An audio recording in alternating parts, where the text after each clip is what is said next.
Bismillahirrahmanirrahim. Assalamualaikum warahmatullahi wabarakatuh. Alhamdulillah, alhamdulillahirrabbilalamin. Asyhadu an la ilaha illallah wa asyhadu anna muhammadar rasulullah.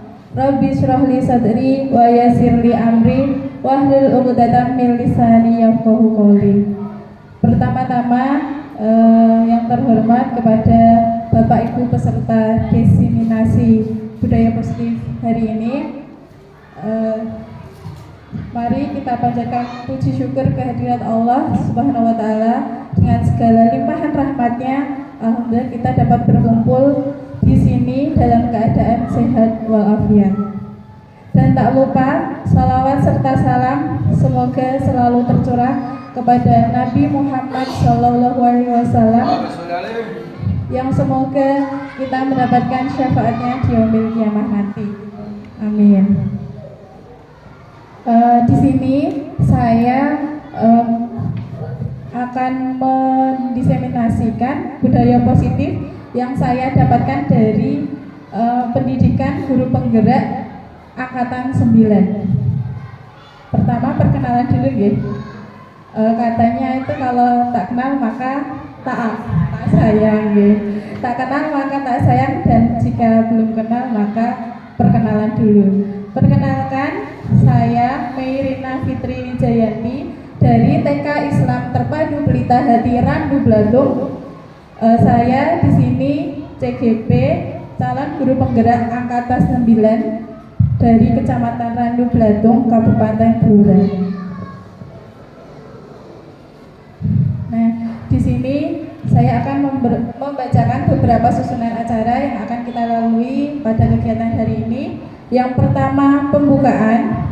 Yang kedua, memperdengarkan lagu Indonesia Raya. Yang ketiga, penyampaian materi tentang budaya positif. Yang keempat, tanya jawab. Dan yang terakhir, penutup. Mari kita buka acara hari ini dengan bacaan basmalah bersama-sama. Bismillahirrahmanirrahim. Kepada Bapak Ibu peserta diseminasi dimohon untuk berdiri untuk memperdengarkan lagu Indonesia Raya.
Selanjutnya akan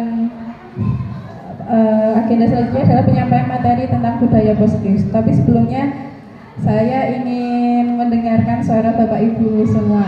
Jika saya mengucapkan mana semangatmu, Bapak Ibu menjawab ini semangatku, seperti itu. Kita coba. Mana semangatmu? Ini semangatmu. Barakallah, luar biasa Bapak Ibu guru semua, luar biasa. Tepuk tangan buat semuanya. Selanjutnya jawaban materi tentang budaya positif. Next.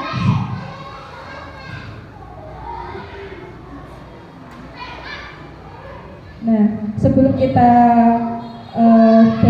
penyampaian budaya positif, kita tenangkan dulu hati dan pikiran kita. Coba kita fokus untuk menerima materi yang akan kita hadirkan pada siang hari ini.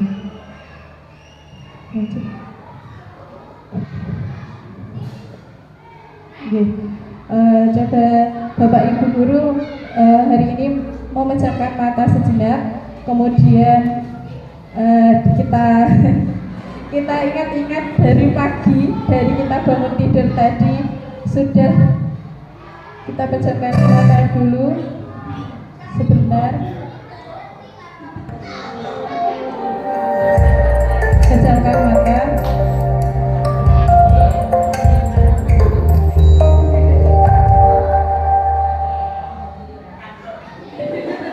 Pejamkan mata sejenak. Coba ingat-ingat dari tadi pagi kita bangun hingga saat ini. Sudahkah kita bersyukur? Sudahkah kita bersyukur sampai detik ini kita masih dapat melihat, kita masih dapat menikmati udara segar, dan kita dapat di tempat ini dalam keadaan sehat walafiat. Sudahkah kita berterima kasih kepada diri kita sendiri yang dari pagi tangan kita, kaki kita sudah melakukan banyak kegiatan? Sudahkah kita mensyukuri itu semua? Sampai saat ini bibir kita masih bisa dipakai untuk berbicara. Kita masih dapat menikmati makanan-makanan yang enak, sedangkan di luar sana masih banyak orang-orang yang belum bisa makan. Bahkan 1 hari tidak makan, 2 hari tidak makan. Sudahkah kita mensyukuri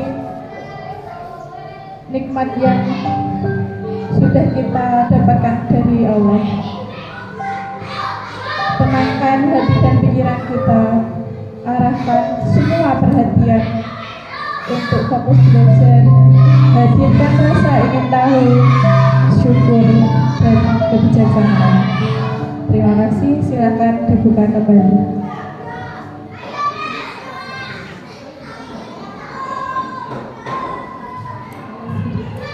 Selanjutnya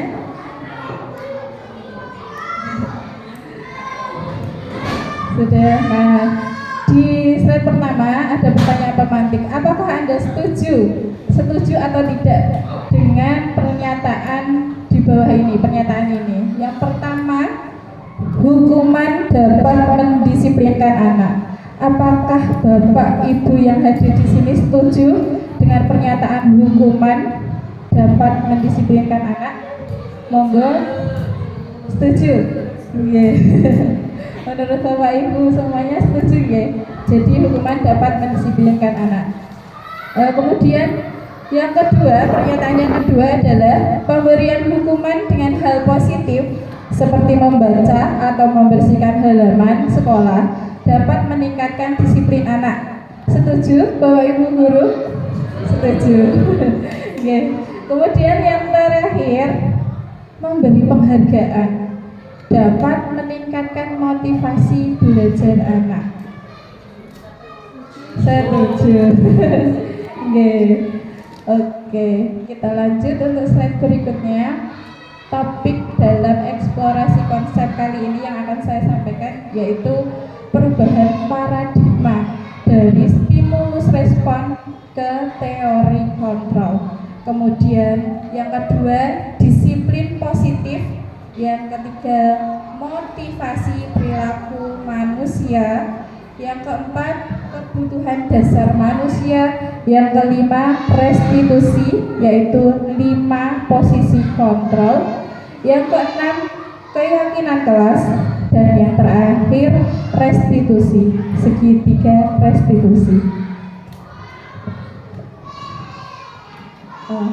Baik, ini ada perubahan kegiatan kepalang tangan, perubahan paradigma kegiatan kepalang tangan.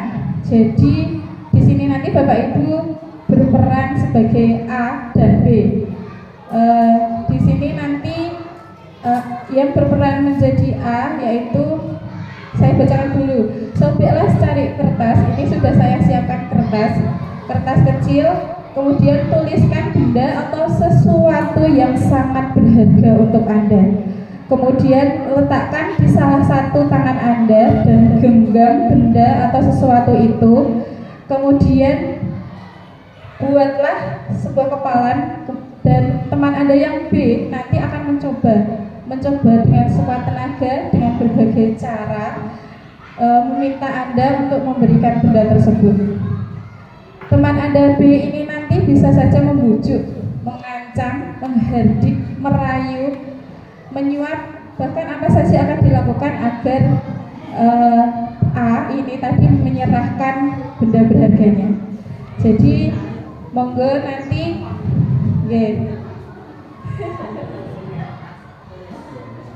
dituliskan di kertas, tuliskan benda berharga menurut Bapak Ibu guru.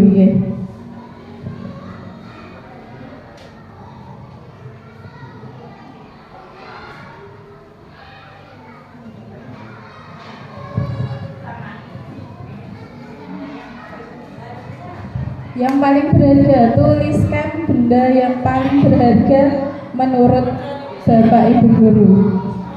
Kemudian tentukan nanti yang sebelah kiri, sebelah kiri menjadi A dulu, nanti bergantian.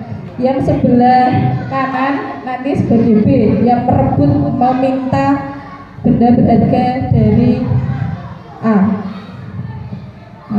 Monggo silahkan dituliskan. Yang kiri A, yang kanan B. Jadi yang kanan merebut dulu, nanti gantian. Ada yang tidak membawa ballpoint?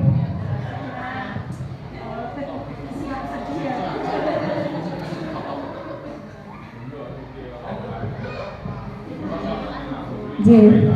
Boleh dilipat kertasnya, kemudian nanti digenggam. Yang kiri sebagai A dulu ya. Jadi yang kiri menggenggam benda berharga yang sudah dituliskan di kertas.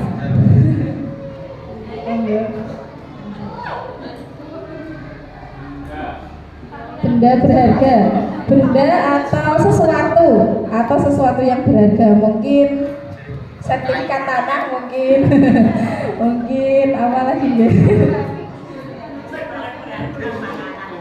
Makanan. Boleh. Silakan dituliskan. Bergantian dulu ya. Sesi pertama yang sebelah kanan sebagai A dulu. Jadi yang menggenggam A dulu. Kemudian yang sebelah kiri ya, sebelah kiri. Kanan. Kanannya Bapak Ibu guru aja ya. Kanannya Bapak Ibu guru jadi A. Kemudian kirinya Bapak Ibu guru menjadi B. Kemudian yang A tadi perannya menggenggam benda yang sudah atau sesuatu yang berharga yang sudah dituliskan. Kemudian yang B, rayulah yang A sampai dapat apa yang digenggam itu. Dengan cara apapun boleh. Yang A juga dengan cara juga boleh mempertahankan apa yang digenggam seperti itu.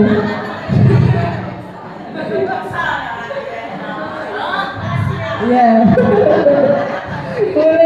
boleh dengan rayuan, boleh dengan ancaman. bersamaan atau menyuap boleh. Nggih.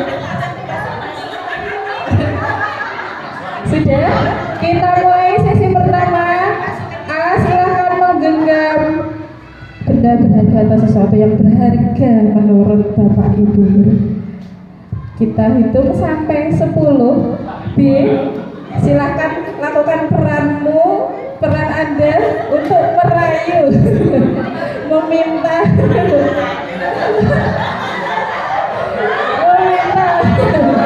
Oke.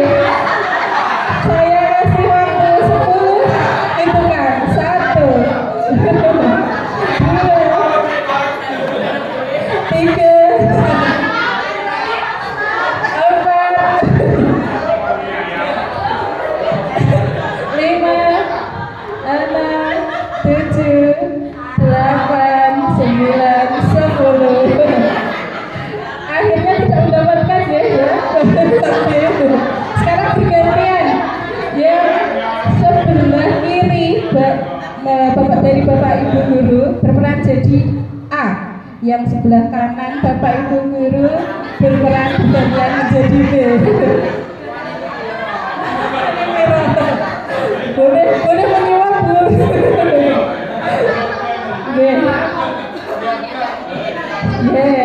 Kita mulai sesi yang kedua gantian yang Bapak Ibu guru sebelah kanan. Rayulah yang sebelah kiri untuk mendapatkan benda atau sesuatu yang berharga yang ada di kepala tangannya. Oh enggak? Saya beri waktu 10. Sebenarnya sama.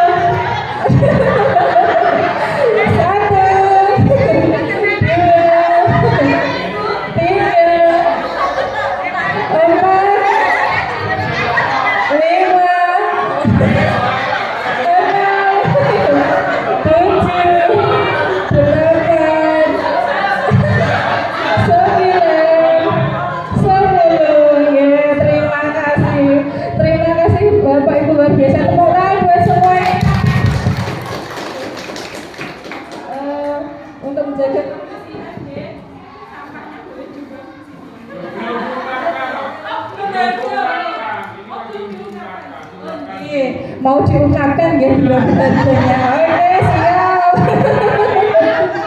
Nih, mulai dari paling depan ya, Bapak Ibu guru, monggo. Ibu, benda berharga menurut Ibu Nini, monggo. Semua benda yang aku miliki itu semua yang aku anggap berharga. Semua itu berharga. Benda yang paling berharga buat saya adalah keluarga saya. Selanjutnya, Ibu.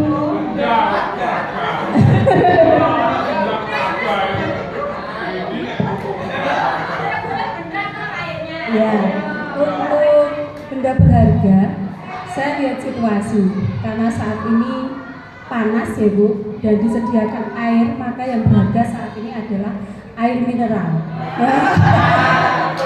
Saya kasihkan, saya tidak ketika beliau membutuhkan saya kasihkan, karena apa, dia juga punya ijol-ijolan saja. Dan ternyata apa yang menjadi berharga bagi Bu Panca, saya minta dengan senang hati dia memberikan. Diberikan karena takut sama saya. Ibaratnya aku diseneni.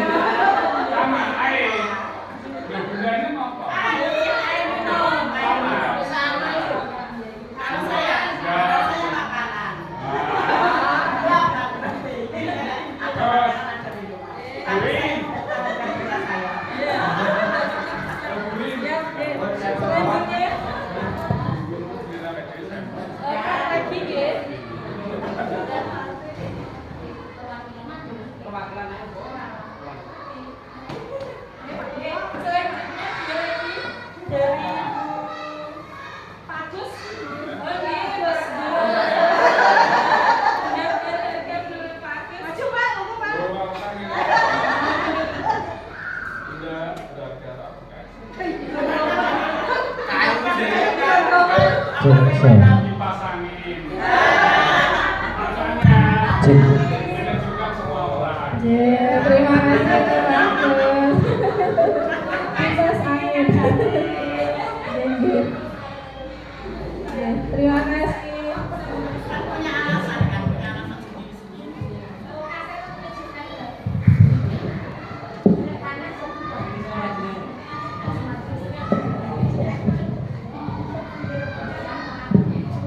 Ya, terima kasih. Beragam ya Bapak Ibu, benda berharga. Menurut dari Ibu yang paling depan ini tadi, keluarga, kemudian benda yang semua yang dimiliki itu berharga. Kemudian dari sebelah tengah, barisan tengah, makanan dan minuman. Dan kipas angin sih Pak. Cocok sesuai hawane ini. Oke, slide ke selanjutnya. Nah, dari sini perubahan paradigma teori kontrol, ilusi kontrol. Ilusi guru mengontrol murid. Ilusi bahwa kritik dan membuat orang merasa bersalah dapat menguatkan karakter. Ilusi bahwa semua penguatan positif efektif dan bermanfaat. Ilusi bahwa orang dewasa itu memiliki hak untuk memaksa. Next. Nah, perubahan paradigma stimulus respon ke teori kontrol. Siapa sesungguhnya yang memiliki kontrol? Tadi sudah di depan ya, mempertahankan atau melepaskan. Jadi yang memiliki kontrol itu siapa? Berarti diri kita sendiri. Dari sini, dari stimulus respon, kita mencoba mengubah orang agar berpandangan sama dengan kita. Di teori kontrol, kita berusaha memahami pandangan orang lain tentang dunia. Jadi kita tidak perlu memaksakan pandangan orang lain sesuai pandangan kita. Mungkin ada orang yang berpandangan atau berpendapat enak rekreasi di pantai mungkin gitu. Mungkin ada sebagian lain memiliki pemikiran di pantai malah panas ngoten. Jadi tidak semua yang pandangan menurut kita itu jangan dipaksakan ke orang lain seperti itu. Apalagi dengan murid ya, kita memiliki pandangan seperti ini, murid ya harus seperti ini. Mungkin dulu kita pendidikannya tidak berdasarkan dengan kehidupan sehari-hari. Jadi hanya teori saja. Jangan kemudian diterapkan kepada murid kita seperti itu. Selanjutnya, perilaku buruk dilihat sebagai suatu kesalahan. Ini dari stimulus respon. Kemudian di teori kontrol, semua perilaku yang dilakukan pasti memiliki tujuan. Selanjutnya di stimulus respon, ada orang lain bisa mengontrol kita. Jadi menurut stimulus respon itu orang lain bisa mengontrol kita, tapi di teori kontrol itu hanya Anda, hanya diri kita sendiri yang bisa mengontrol diri kita. Kemudian di stimulus respon, saya bisa mengontrol orang lain. Di teori kontrol, Anda tidak bisa mengontrol orang lain. Kemudian di stimulus respon, pemaksaan adalah salah satu hal yang terakhir ketika bujukan gagal. Jadi kalau kita membujuk anak untuk fokus, ayo fokus, kemudian dipaksa seperti itu di stimulus respon. Tapi kalau di teori kontrol, kolaborasi menciptakan pilihan-pilihan baru. Jadi sesuaikan dengan minat bakat anak seperti itu. Kemudian di stimulus respon, model berpikirnya menang kalah. Sedangkan di teori kontrol, model berpikir menang. Jadi tidak ada yang kalah, semuanya pemenang. Seperti itu. Next. Nah, di sini ada kata disiplin positif. Menurut Bapak Ibu Guru, apa yang di benak Bapak Ibu Guru ketika melihat tulisan disiplin positif? Dari disiplin dulu, disiplin. Apa yang di benak Bapak Ibu Guru? Disiplin itu apa artinya? Mungkin pendapat Bapak Ibu Guru apa disiplin? Monggo, ada yang mau berpendapat? Bu Yayu, disiplin itu apa menurut Panji? Kalau saya mendengar kata-kata disiplin, yang ada di benak saya pasti pelanggaran. Menurut Bu Yayu, jika mendengar kata disiplin itu pasti ingat pelanggaran seperti itu. Sekarang kata yang kedua positif. Nah, apa yang di benak Bapak Ibu guru ketika mendengar kata positif menurut Bu Juwarsi, monggo? Kalau menurut saya ya, dengan yang berkaitan dengan kata positif adalah tingkah laku. Terima kasih Bu Yayu dan Bu Juwarsi. Tepuk tangan buat Bu Yayu dan Bu Juwarsi. Barakallah, luar biasa semuanya. Disiplin, Bu Yayu langsung pelanggaran seperti itu. Kalau positif berkaitan dengan tingkah laku, ngapain ya? Slide selanjutnya. Oke. Jadi di sini konsep disiplin positif adalah kebanyakan orang memang akan menghubungkan kata disiplin dengan tata tertib, kemudian peraturan, kepatuhan, dan kata disiplin juga sering dihubungkan dengan hukuman. Jika melanggar, maka akan dapat hukuman. Seperti itu. Padahal itu sungguh berbeda, karena belajar disiplin positif tidak harus dengan memberi hukuman. Justru itu adalah salah satu alternatif terakhir dan bahkan tidak digunakan sama sekali. Jadi, selanjutnya. Nah, di sini, slide di sini sebagai pendidik, apa tujuan kita sebelum ke pendidik sebagai guru ya? Apa tujuan kita sebagai guru? Mungkin ada yang tujuannya mengisi waktu luang, daripada aku nganggur mending aku jadi guru, mungkin seperti itu. Ada mungkin yang tujuannya jadi guru bentuk gaji, mungkin ada lagi untuk jadi guru itu biar bisa dekat dengan anak-anak. Nah, sudah tentang guru, kemudian peran kita sebagai pendidik apa tujuan kita? Di sini peran sebagai pendidik adalah menciptakan anak-anak yang memiliki disiplin sehingga mereka bisa berperilaku dengan mengacu pada nilai-nilai kebajikan universal. Kebajikan universal ini umum, jadi semua orang mengakui dan memiliki motivasi intrinsik bukan ekstrinsik. Jadi kita menumbuhkan kepada murid-murid kita itu motivasi belajarnya dari diri sendiri. Jangan motivasi belajarnya karena hadiah mungkin. Nanti kalau nggak belajar nanti kena hukuman, seperti itu. Mungkin itu kebajikan universal ini yang dimaksudkan itu kebajikan yang diakui semua. Ada mungkin suatu wilayah yang di wilayah itu pekerjaannya mungkin pengemis ya. Kalau kita pengemis itu mungkin di wilayah itu sudah hal biasa. Jadi dianggap ya sudah baik-baik saja kata. Tapi untuk di daerah lain, wilayah lain khususnya seluruhnya pengemis itu kira-kira sebuah pekerjaan yang baik atau tidak? Bukan pekerjaan ya itu gitu. Tapi sebagian jadi itu bukan kebaikan bukan kebajikan universal. Kebaikan untuk orang-orang tertentu gitu. Next. Nah, kemudian ice breaking lagi ya. Monggo Bapak Ibu guru silakan berdiri, membuat barisan 3 baris. Maksudnya tiga orang. Jadi satu kelompok 3 orang. Kemudian nanti masing-masing orang membawa 1 kertas. 3. Satu orang 1 kertas.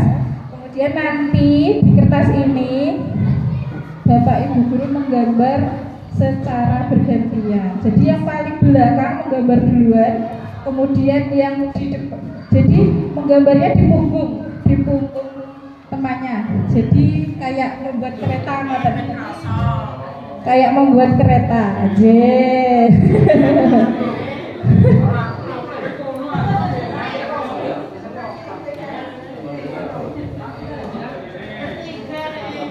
Bertiga atau berempat, monggo, tidak apa-apa.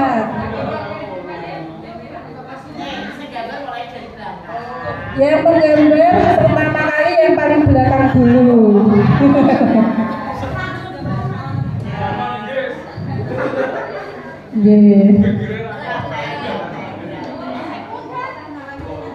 Kira apa mboten kertasnya?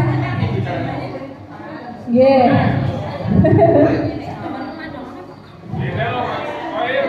Sudah?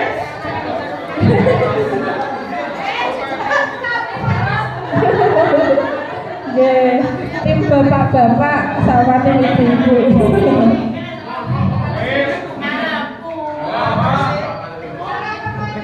Cara permainannya nanti yang paling belakang silahkan gambar bebas. Jadi nanti yang depan itu nggak tahu gambarnya dulu. Jadi gambarnya di punggung. Rasa yang dirasakan itu bentuknya apa ya? Lingkaran atau bunga atau apa?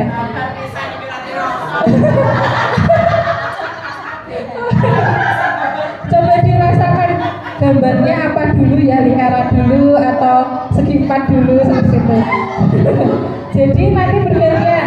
Ketika paling belakang sudah, kemudian yang tengah, kemudian yang paling berurutan sampai paling depan seperti itu. Nanti yang paling belakang kalau sudah selesai menggambar, silakan bilang sudah. Jadi nanti yang depannya melanjutkan menggambar. Oke? Oke, yang kita rasakan di belakang itu, oke? Oke? Are you ready? Ready. Silakan Bapak Ibu guru 1, 2, 3. Silakan menggambar Bapak Ibu guru semuanya. Yang paling belakang dulu yang menggambar.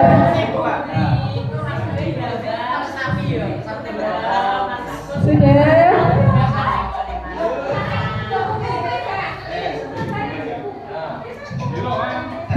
Depannya tidak boleh melihat dulu, dirasakan apa yang dirasakan di belakangnya gambar apa. Ya, buatan dirasakan saja, jangan dikasihkan yang depannya.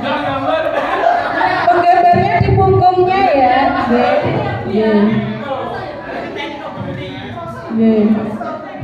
Sudah selesai yang paling belakang? Enggak, menunggu dulu. Sudah? Oke. Sudah?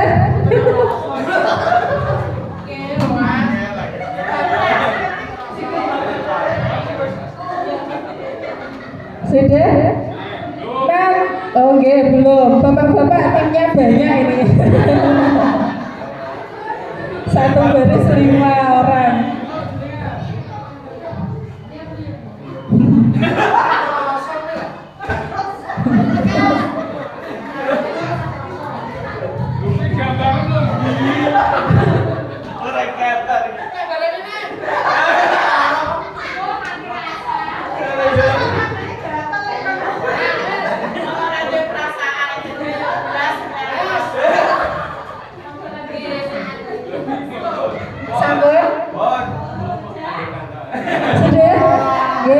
Silakan yang paling belakang dan paling depan maju.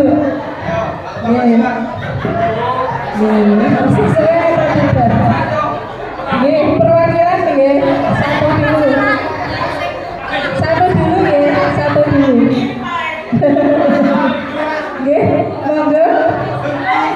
Monggo Bu Anis beri. Tadi Ibu Anis bermaksud menggambarkan apa? Maksud saya tadi itu saya buat bulan besar, terus bulan kecil, terus saya kasih titik-titik itu Mrs. Duna. Jadinya Jadinya seperti ini dong.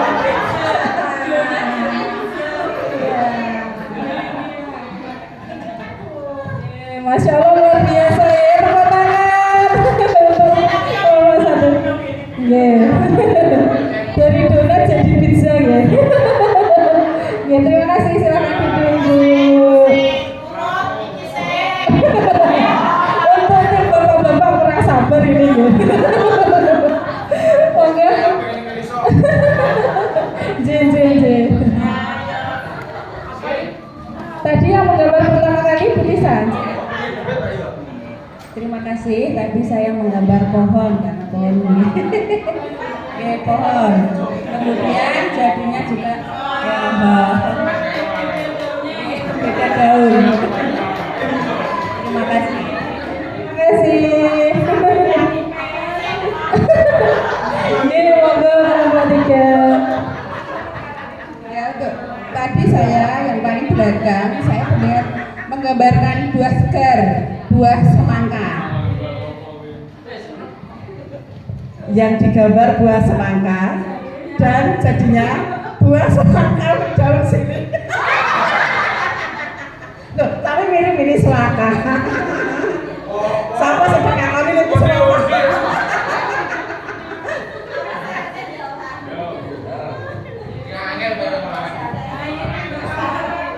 Tadi saya bermaksud menggambar berwajah bulat ya, menjadi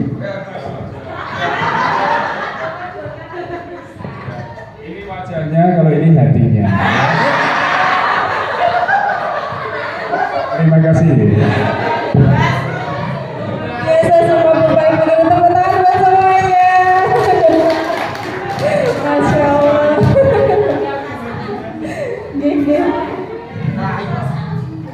Bermacam-macam ya, dari donat jadi pizza, kemudian dari pohon yang daunnya lancip jadi agak bulat, kemudian tadi gambar semangka ya, jadi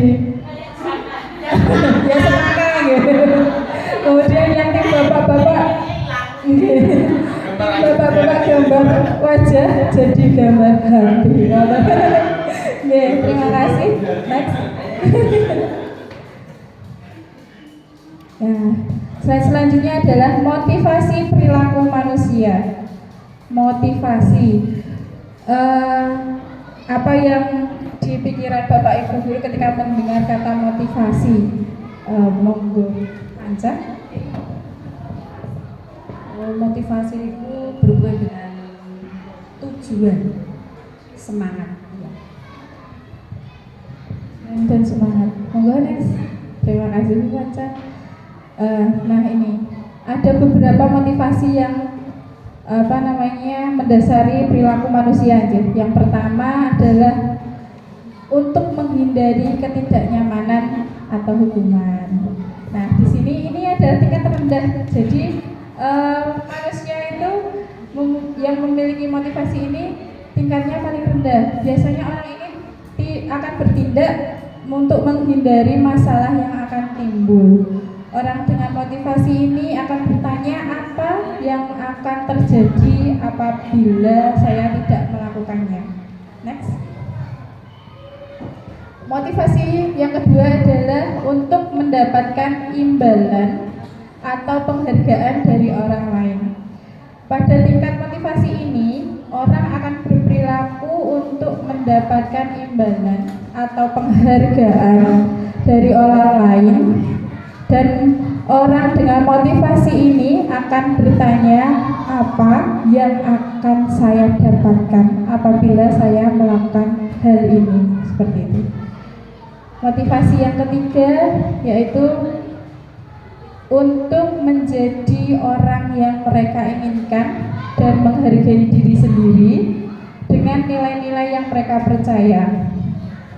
Mereka melakukan sesuatu karena nilai-nilai yang mereka yakini dan hargai, dan mereka melakukannya karena mereka ingin menjadi orang-orang yang melakukan nilai-nilai yang mereka yakini tersebut. Ini adalah motivasi yang akan membuat seseorang akan memiliki disiplin positif, karena motivasi berperilakunya bersifat internal, bukan eksternal. Jadi motivasinya dari dalam diri sendiri, seperti itu. Orang dengan motivasi ini akan bertanya, akan menjadi orang yang seperti apa bila saya melakukannya. Next. Nah, kemudian tujuan dari disiplin positif sendiri ini adalah menanamkan motivasi yang ketiga pada murid-murid kita, yaitu untuk menjadi orang yang mereka inginkan dan menghargai diri sendiri dengan nilai-nilai yang mereka percaya. Next. Di sini sampai ke kebutuhan dasar manusia. Kebutuhan dasar manusia ada beberapa di sini ya. Seluruh tindakan manusia itu memiliki tujuan tertentu, dan kebutuhan dasar manusia di sini ada kebutuhan untuk bertahan hidup atau survival, kasih sayang dan rasa diterima, love and belong. Terus kemudian kebutuhan kebebasan atau freedom, kebutuhan kesenangan atau fun, dan kebutuhan penguasaan atau power. Next. Nah, 5 kebutuhan dasar manusia tadi, yang pertama kebutuhan bertahan hidup atau survival. Di sini kebutuhan dasar manusia yang pertama tentang bertahan hidup ini bersifat fisiologis. Untuk bertahan hidup, misalkan kebutuhan makan, minum, kesehatan, kemudian tempat tinggal, dan komponen psikologisnya pada kebutuhan ini meliputi kebutuhan akan perasaan aman. Selanjutnya, kebutuhan dasar yang kedua yaitu cinta dan kasih sayang atau kebutuhan untuk diterima. Nah, kebutuhan ini dan 3 kebutuhan berikutnya adalah kebutuhan psikologis. Kebutuhan untuk mencintai dan memiliki meliputi kebutuhan akan hubungan dan koneksi sosial, kebutuhan untuk memberi dan menerima kasih sayang, dan kebutuhan untuk merasa menjadi bagian suatu kelompok. Anak-anak yang memiliki kebutuhan dasar kasih sayang dan rasa diterima yang tinggi biasanya ingin disukai dan diterima oleh lingkungannya. Mereka juga akrab dengan orang tuanya. Biasanya mereka belajar karena suka pada gurunya. Bagi mereka, teman sebaya sangatlah penting. Mereka juga biasanya suka bekerja dalam kelompok. Nah, selanjutnya kebutuhan dasar yang ketiga adalah penguasaan, yaitu kebutuhan pengakuan atas kemampuan. Kebutuhan ini berhubungan dengan kekuatan untuk mencapai sesuatu, menjadi kompeten, menjadi terampil, diakui atas prestasi dan keterampilannya, didengarkan dan memiliki rasa harga diri. Kebutuhan ini meliputi keinginan untuk dianggap berharga, bisa membuat perbedaan, bisa membuat pencapaian, kompeten, diakui, dihormati. Ini bisa dicontohkan untuk murid-murid kita ya. Misalkan ada murid kita yang mungkin suka mukul temannya, itu bahkan hampir setiap hari nggak ada yang dipukul seperti itu misalkan. Itu mungkin dia ada kebutuhan dasar yang belum terpenuhi, yaitu pengakuan. Mungkin dia tuh merasa diakui kalau aku tuh ada gitu. Aku tuh ada dan ajaklah main aku, mungkin seperti itu. Jadi ketika anak melakukan sesuatu itu bukan atas dasar asal melakukan gitu. Mungkin ada salah satu kebutuhan dasarnya yang belum terpenuhi. Kemudian yang keempat adalah kebebasan, yaitu kebutuhan akan pilihan. Jadi adalah kebutuhan akan kemandirian, otonomi, memiliki pilihan dan mampu mengendalikan arah hidup seseorang. Dan yang terakhir, kebutuhan kesenangan atau kebutuhan untuk merasa senang, adalah kebutuhan untuk mencari kesenangan, bermain dan tertawa. Bayangkan hidup tanpa kenikmatan apapun, betapa menyedihkan. Gleiser menghubungkan kebutuhan akan kesenangan dengan belajar. Next. Nah, di sini ada 5 posisi kontrol sebagai guru. Next. Nah, menurut Dennis, ada 5 posisi kontrol, yaitu yang pertama penghukum, yang kedua pembuat rasa bersalah, yang ketiga posisi sebagai teman, yang keempat pemantau, dan yang terakhir manajer. Next. Nah, posisi kontrol tersebut di sini penghukum.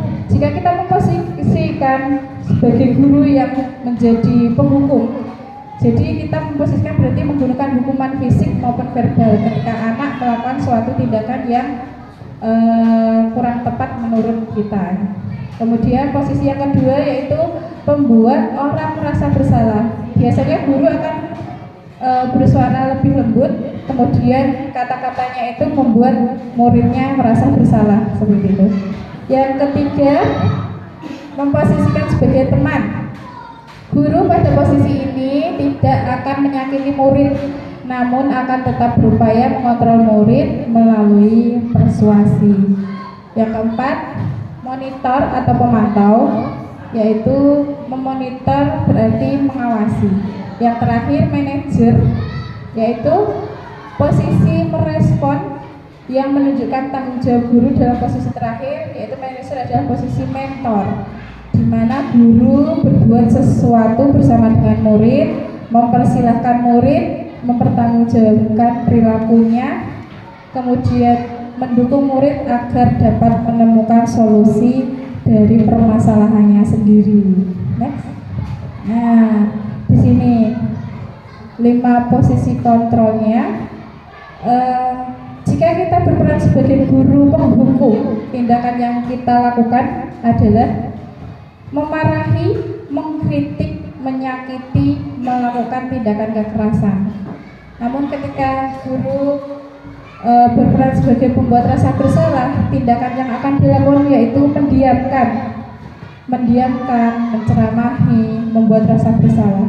Kemudian jika guru berperan sebagai teman, tindakan yang akan dilakukan adalah membuat pemakluman. Kemudian yang keempat, sebagai pengawas, tindakan yang akan dilakukan oleh guru adalah memantau dan mencatat. Peran yang kelima, manajer, tindakan yang dilakukan adalah bertanya dan membuat kesepakatan. Nah, jika guru memposisikan diri sebagai penghukum, perkataan yang akan disebutkan, akan diucapkan ketika muridnya berbuat salah atau melakukan sesuatu yang kurang tepat, yaitu kalau kamu nakal, maka bapak atau ibu guru akan menghukummu. Berdiri di kelas seperti itu, di depan kelas, kemudian pegang telinga, kakinya diangkat, mungkin seperti itu. Mungkin ya. Ketika kita posisinya sebagai pembuat rasa bersalah, maka kata-kata yang akan diucapkan oleh bapak ibu guru, bapak atau ibu kecewa sama kamu, kalau orang tuamu tahu bagaimana. Jadi diberikan pemahaman konsekuensi atas tindakan yang dilakukan, seperti itu. Kemudian jika guru memposisikan diri sebagai teman, maka perkataan yang akan diucapkan adalah lakukanlah demi bapak atau ibu guru, lakukanlah demi orang tuamu, lakukanlah kebaikan ini demi dirimu sendiri agar ada catatan baik untukmu, seperti itu. Yang keempat, pengawas, perkataan yang akan diucapkan, kamu sudah tahu aturannya kan? Jadi ini pengawas dan manajer ini baik diterapkan di kelas atas, kalau di kelas bawah mungkin belum bisa ya. Kemudian yang manajer, jika memposisikan di manajer, perkataannya akan diucapkan oleh guru, apa sebenarnya harapanmu, kenapa kamu melakukan seperti ini, kesalahan seperti ini, seperti itu. Kemudian selanjutnya akibat. Nah, jika guru penghukum itu akan akibatnya pada anak itu, murid tidak peduli dengan gurunya atau tugas sekolahnya, bahkan kadang mungkin malah dihukum terus, besok ya dihukum. Nah, jadi kadang malah murid nanti enggan masuk sekolah, seperti itu ya. Jadi Posisi kontrol yang kedua akibatnya murid merasa bodoh atau nakal. Kemudian posisi kontrol yang ketiga teman, akibatnya merasa guru adalah teman yang bisa memaklumi kesalahan dan bisa diajak diskusi. Kemudian yang keempat, pengawas, murid akan mempertanyakan konsekuensi perbuatannya, jadi bertanya pada dirinya sendiri. Kemudian yang manajer, maka akibatnya apa yang bisa saya lakukan untuk memperbaiki. Jadi untuk mengasah nalar kritisnya anak-anak ini. Kemudian yang pola perilaku yang akan dihasilkan dari guru penghukum yaitu perilaku melanggar yang berulang-ulang sebagai bentuk perlawanan. Kemudian di posisi membuat rasa bersalah, pola perilaku yang akan terbentuk yaitu rasa rendah diri murid, kurang percaya diri, cemas, dan khawatir salah. Jadi murid misalkan ayo silahkan berpendapat, gurunya mungkin sudah memantik seperti itu, tapi anaknya diam saja karena takut kalau nanti pendapatnya salah seperti itu. Kemudian posisi teman, pola perilaku yang akan dihasilkan adalah akan menjadi lemah, tergantung dan cenderung menunggu gurunya seperti itu. Gimana ya? Kemudian yang posisi pengawas, orientasi pada ganjaran dan hadiah. Kemudian yang terakhir manajer, yaitu disiplin dari dalam diri, jadi motivasi dari internal. Yang terakhir motivasi yang berkembang nantinya adalah dari guru penghukum sampai di pengawas adalah motivasi ekstrinsik, dan yang posisi manajer akan muncul motivasi intrinsik. Next.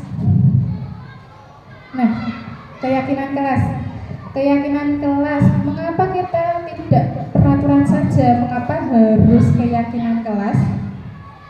Mengapa kita memiliki peraturan harus menggunakan helm bila mengendarai kendaraan roda 2? Mengapa kita memiliki peraturan 3M, menggunakan masker, cuci tangan, dan menjaga jarak 1,5 meter? Mengapa kita memiliki peraturan harus datang tepat waktu pada saat mengikuti pelatihan? Untuk mendukung motivasi intrinsik, kembali ke nilai-nilai atau keyakinan-keyakinan lebih menggerakkan seseorang dibanding mengikuti serangkaian peraturan-peraturan. Next. Nah, keyakinan itu akan lebih memotivasi seorang dari dalam atau memotivasi secara intrinsik. Seseorang akan lebih tergerak dan bersemangat untuk menjalankan keyakinannya daripada hanya sekedar mengikuti serangkaian peraturan yang mengatur mereka harus berlaku begini atau begitu, yang membuat ketidaknyamanan atau keterpaksaan. Next. Nah, ini cara pembuatan keyakinan kelas. Langkah yang pertama yaitu keyakinan kelas hendaknya bersifat abstrak.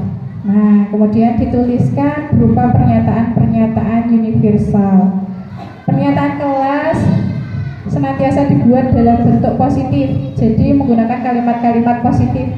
Tidak diperkenankan keyakinan kelas itu menggunakan kalimat negatif, misalkan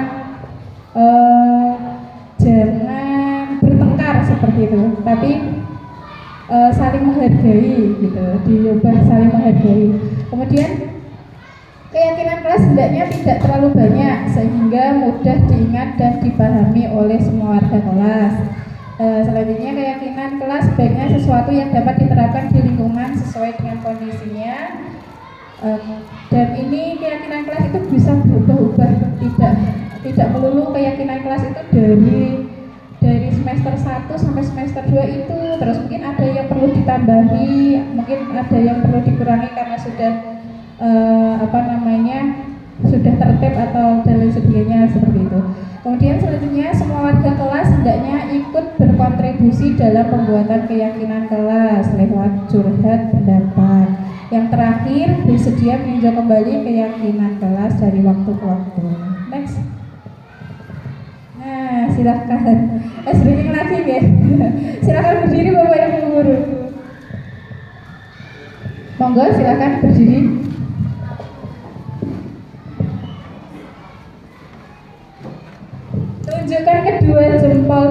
Guru. Fokus ya. Nanti instruksinya dengarkan apa yang Bapak Ibu guru dengarkan apa yang Bapak Ibu guru apa yang saya katakan. Jadi mendengarkan kemudian dipraktekkan. Jangan melihat apa yang saya katakan. Jadi latihan fokus ya. Jadi dengarkan apa yang saya katakan. Jangan tanyakan yang saya katakan. Ya. Konsentrasi ya Bapak Ibu guru. Siap. Semangat dulu. Mana semangatmu? Ini semangatku. Oke, siap semuanya. Pegang kepala, mata, hidung, pipi, mulut, telinga, perut.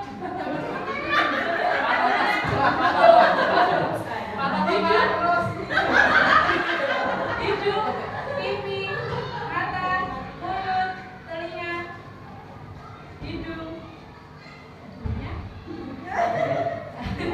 Jangan lihat yang saya praktekkan.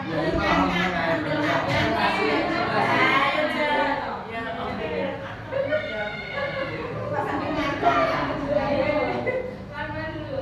Pegang kepala, hidung, mata, telinga, pipi, mulut, perut, kaki, pipi, Hidung, mata, perut. Oh iya, barakallah, luar biasa, tepuk tangan, masih konsentrasi. Terima kasih. Iya, cek. Next ya, segitiga restitusi. Nah, di segitiga restitusi ini pengertian restitusi.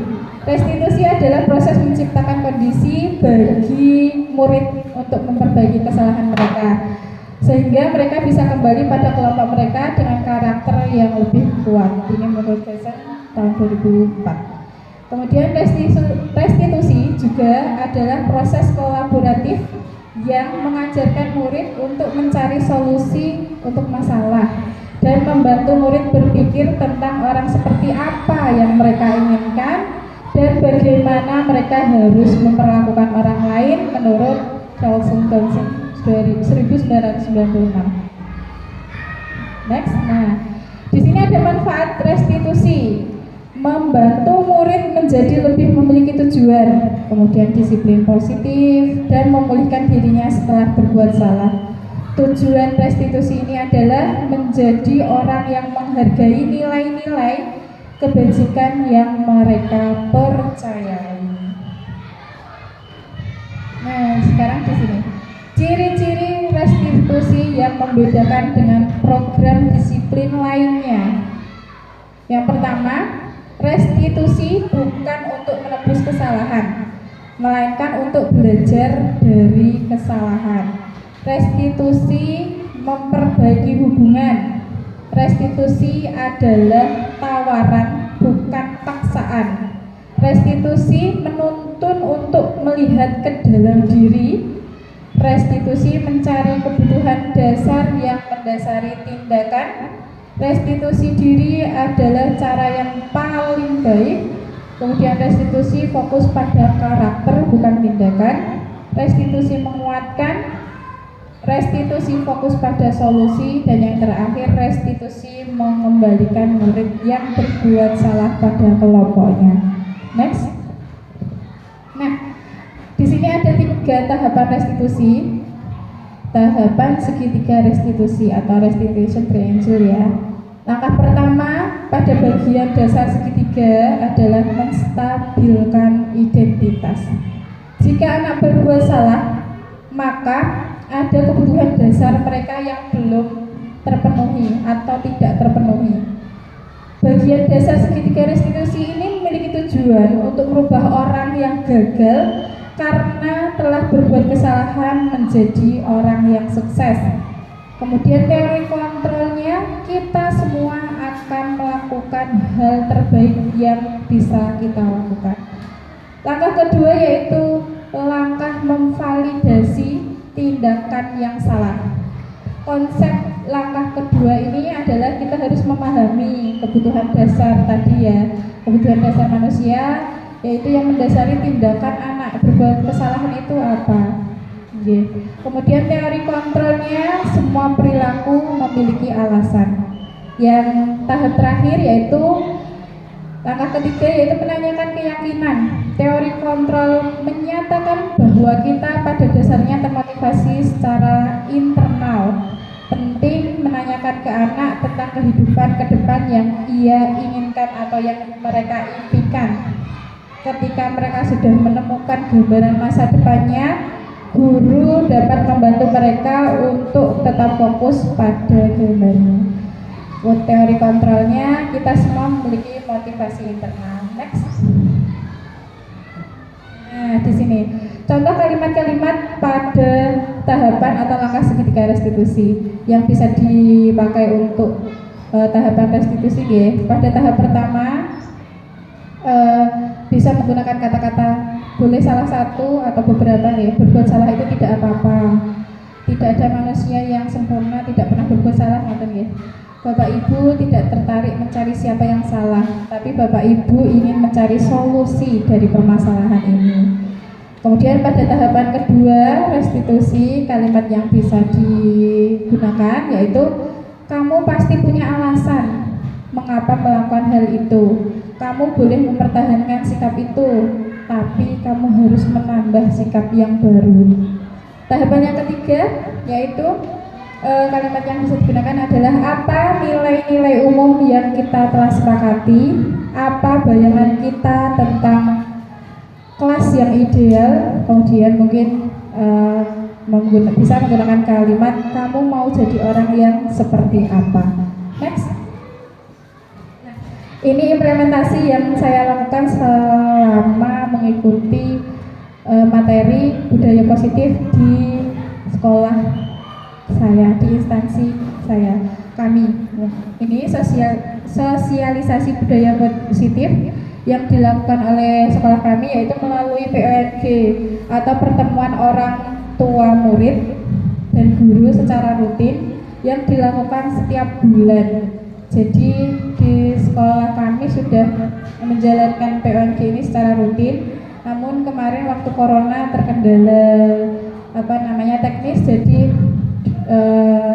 waktu corona itu PMG-nya secara online dan alhamdulillah ini sudah berjalan kembali seperti biasa, PMG rutin 1 bulan sekali, dan kita bisa mensosialisasikan budaya positif ke wali murid untuk menguatkan anaknya seperti itu. Next. Nah, ini pembuatan kesepakatan kelas. Masya Allah ya, membuat kesepakatan kelas dengan anak TK. Luar biasa. Jadi saya perannya itu memberikan pemantik keyakinan atau kesepakatan apa yang kita sepakati seperti itu. Jadi setuju apa tidak teman-teman seperti itu. Jadi baru jadi ini pembuatan kesepakatan kelas yang sudah ada.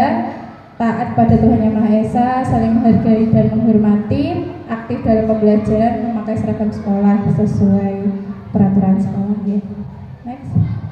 Nah, ini taat kepada Tuhan Yang Maha Esa di lembaga kami, di instansi kami rutin melakukan sholat duha sebelum pembelajaran. Next. Nah, saling menghargai dan menghormati. Jadi anak-anak jadi ekspresi polosnya mereka. Jadi kami mengajarkan kerjasama agar mereka saling menghargai dengan perannya masing-masing. Mereka ini di kegiatan membuat pledok ya, Bapak Ibu guru pledok. Jadi pledok ada yang warnanya plastisin dari tepung ya. Jadi ada yang warnanya merah, kuning, biru, dan mereka saya kasih pilihan mau pilih yang warna apa gitu. Ini mereka memilih sesuai pilihan. Kemudian next, aktif dalam pembelajaran. Ini kegiatan pembelajaran yang ada di instansi kami. Next. memakai seragam sesuai peraturan sekolah. Jadi ketika anak-anak itu sudah sangat tertanam, walaupun anak TK nggih.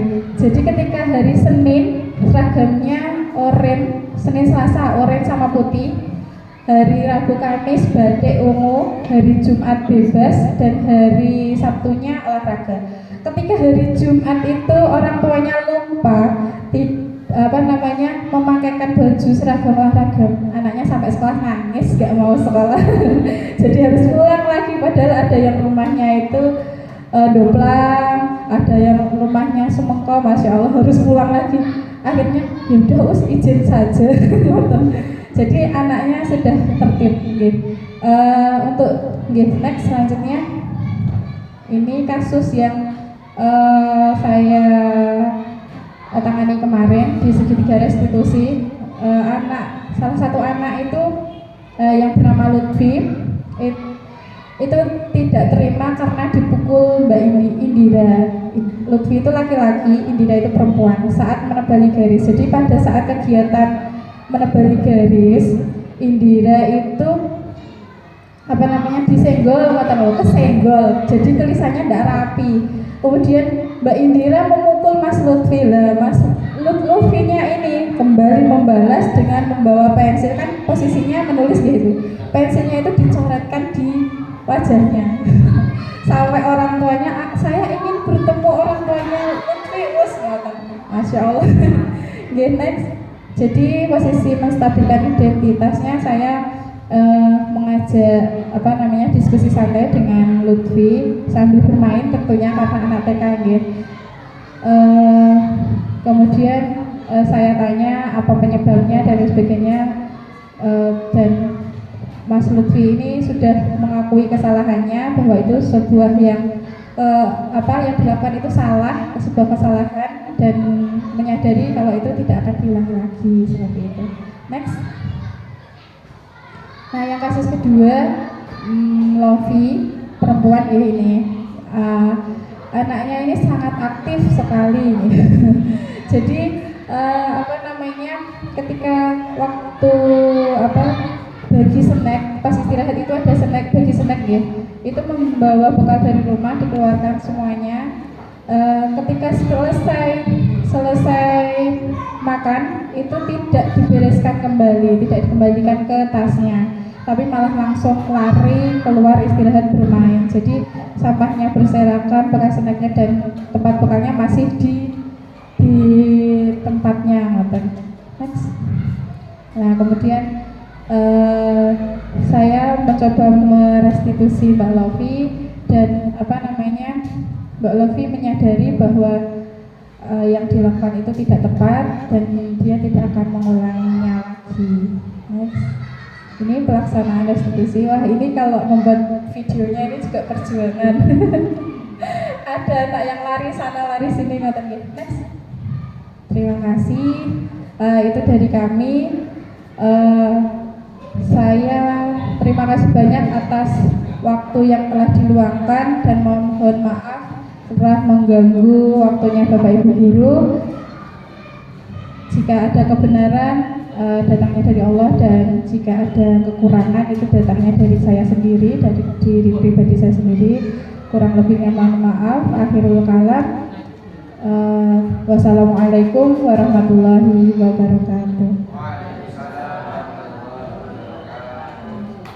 Oke. Ya, ada yang terlewat belum ditutup ya. Ditutup dengan bacaan hamdalah. Oh, tanya jawab. Ya, tanya jawab. Monggo tanya jawab dari dari yang saya sampaikan tadi, mungkin ada pertanyaan dari Bapak Ibu guru. Oke, silakan.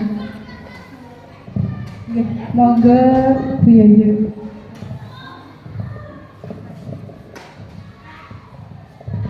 Terima kasih waktu yang telah diberikan kepada saya. Dari sekian banyaknya ilmu-ilmu yang saya dapat tadi dari Ibu Fitri, sangat bermanfaat sekali. Semoga nanti juga bisa saya terapkan di sekolah kami. Pertanyaannya seperti yang pengalaman Ibu Fitri dengan di sini berbeda. Ibu Fitri di TK, di sini di SD. Nah sekarang itu yang mau saya tanyakan tentang membuat keyakinan kelas. Di SD saja menurut pengalaman saya, keyakinan kelas itu sangat sulit sekali untuk mengkondisikan anak.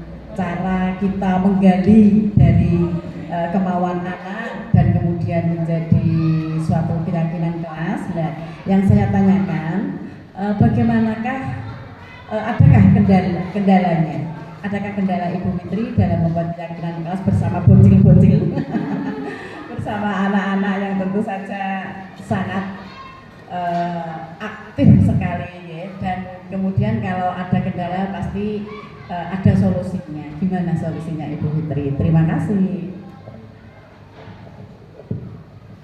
Terima kasih atas pertanyaannya dari Bu Yayu. Kendala dalam pembuatan keyakinan kelas di instansi TK tentunya luar biasa ya. Anak-anak itu ketika saya menyampaikan ayo kita membuat keyakinan kelas, mereka ada yang bertanya, ada yang merespon apa keyakinan kelas, terus ada juga yang lari-lari. Jadi kondisinya luar biasa. Jadi saya mencoba beberapa ice breaking, kemudian menyampaikan keyakinan kelas sesuai dengan kebiasaan anak-anak setiap hari. Ketika anak-anak misalkan melakukan membuang sampah tidak pada tempatnya itu, apakah itu? Jadi saya mengulas kembali perbuatan apa yang pernah mereka lakukan seperti itu. Dan itu kendalanya itu mereka kurang fokus. Jadi kadang pas pembuatan kesepakatan kelas, jadi saya harus menyampaikan juga ke orang tua. Jadi solusinya kami bekerja sama dengan orang tua untuk mensosialisasikan kesepakatan kelas, kemudian orang tua menguatkan dari rumah seperti itu. Terima kasih.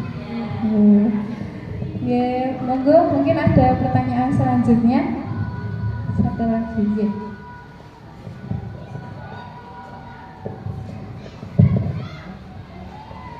Terima kasih atas waktu yang diberikan. Pemaparan Bu Fitri tadi sudah sangat baik sekali, sangat jelas sehingga kami semua insya Allah bisa menerapkannya dengan baik nantinya.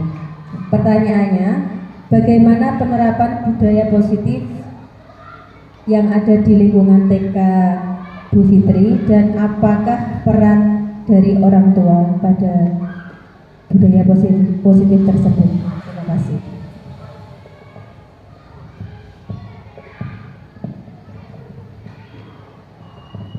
Terima kasih pertanyaan dari Gusni. Penerapan budaya positif di TK akan diterapkan dalam kebiasaan setiap hari. Jadi dari kegiatan awal pembelajaran sampai akhir pembelajaran, nanti penerapannya itu akan selalu diingatkan oleh gurunya, karena mungkin anak-anak TK itu memang harus selalu mengingatkan. Kadang baru saja 5 menit diingatkan, 5 menit kemudian 5 menit diingatkan anak yang satu, anak yang lain yang melakukan. Jadi seperti itu. Jadi penerapannya gurunya yang aktif mengingatkan. Untuk peran wali murid itu menguatkan di rumah. Jadi kolaborasi kerjasama antara guru di sekolah sama di rumah. Jadi ketika pembiasaan buang sampah pada tempatnya di sekolah, di rumah juga harusnya orang tua juga membantu membuang sampah pada tempatnya. Jangan kemudian di sekolah sudah diajari buang sampah pada tempatnya, tapi di rumah orang tuanya buang sampah asal, jadi nanti malah nggak sinkron. Kadang malah itu ketika anak yang sudah diingatkan di sekolah, malah anaknya yang pada saat di rumah orang tuanya misalkan tidak membuang sampah pada tempatnya, anaknya yang menegur, loh Bu, kok buang sampahnya sembarangan, sampai seperti itu. Jadi kemarin itu setelah portofolio anak, jadi orang tua itu banyak yang menyampaikan, iya Ibu, kemarin itu anak saya tuh malah yang mengingatkan saya. Kita juga di sekolahan pernah mengajarkan hadis larangan marah ya. Saya itu kalau marah-marah itu langsung dibacakan hadis. Jadi saya nggak jadi marah, jadi malah gitu. Jadi seperti itu ketika di sekolah diajari niku nggih, hadis larangan marah. Kalau marah nanti hadis larangan marah, jangan marah begitu surga, seperti itu. Di rumah diterapkan ketika orang tuanya marah-marah, hadisnya keluar seperti itu. Jadi saya mau marah ya gimana terusan, jadi nggak jadi marah, orang tuanya dimana seperti itu. Mungkin itu ya dari kami. Kita tutup dengan bacaan hamdalah. Alhamdulillahirrahmanirrahim. Terima kasih untuk semuanya. Semoga hari ini bermanfaat untuk saya dan bermanfaat untuk Bapak Ibu guru. Terima kasih banyak atas waktu yang telah diluangkan. Assalamualaikum warahmatullahi wabarakatuh.